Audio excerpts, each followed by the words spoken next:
Assalamualaikum warahmatullahi wabarakatuh. Waalaikumsalam warahmatullahi wabarakatuh. Kami dari kelompok 7 bisa akan mempresentasikan kelompok kami. Sebelum itu, saya akan memperkenalkan nama-nama anggota kami. Saya Ubaidullah kelompok kami sebagai ketua. Saya Arisa Fadil. Saya Anidia Peraira. Saya Kaida Nurulana. Sebelum itu, saya akan membacakan yel-yel. Kelompok 7, mana yel-yelmu? Ada. Tunjukkan yel-yelmu. Tua dapat. Mana di mana? Kelompok paling keren. Kelompok paling keren ada di kelompok 7. Mana di mana? Kelompok paling oke. Kelompok paling oke ada di kelompok 7.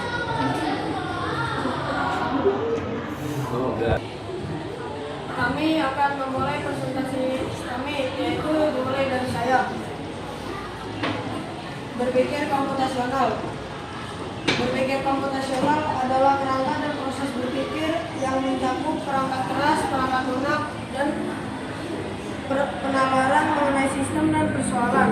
Fungsi utamanya yaitu mendukung pengetahuan teoretik dan praktis, serta teknik untuk menganalisis, memodelkan, dan menyelesaikan suatu masalah secara sistematis. Tujuan pembelajaran bab 2 ini adalah memahami konsep algoritma, memahami konsep representasi data dan struktur data, menerapkan konsep ini dalam penyelesaian sehari-hari. Lanjutkan, Tarik. Algoritma adalah berpikir menggunakan rencana serta langkah eksekusi secara sistematis untuk menyelesaikan suatu masalah. Sifat algoritma adalah harus memiliki awal dan akhir yang jelas. Langkah-langkah yang tidak ambigu dan menghasilkan output.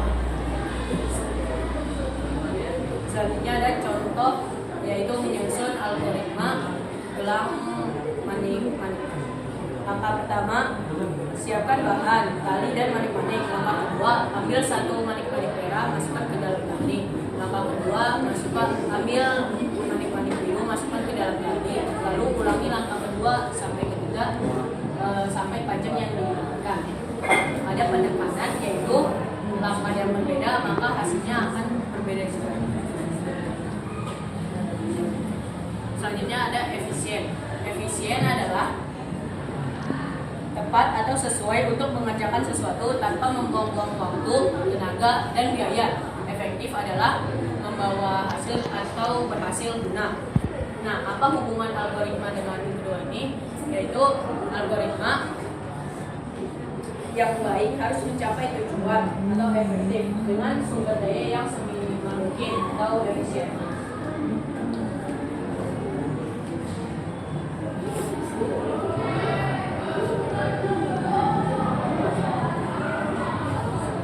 Selanjutnya dilanjutkan dengan Amin. Struktur data memperhatikan info. Definisi struktur data adalah cara data diorganisasikan dalam memori komputer atau dalam teknologi kita dalam kehidupan sehari-hari. Teknologi analogi, lemari arsip atau rak buku. Organisasi yang baik data mudah dicari dan mudah digunakan. Dalam mengelompokkan buku pelajaran berdasarkan subjek. Contoh struktur data yaitu daftar list atau daftar tertutup. Pentingnya pengurusan adalah daftar tersebut harus diurutkan. Misalnya data secara alfabetis dan misalnya daftar belanja yang urutan tidak terlalu penting.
mudah dilihat. Contoh yang kedua, data suhu 30 derajat Celcius. Dalam teks itu hanya angka, tapi dalam grafik dapat menunjukkan tren kenaikan atau penurunan. Representasi data yang berbeda dapat memberikan presentifikasi data yang berbeda pada data yang sama. Selanjutnya, penerapan berpikir komputasional. BK dalam ilmu lain terbagi menjadi 4. Yang pertama, membaca soal matematika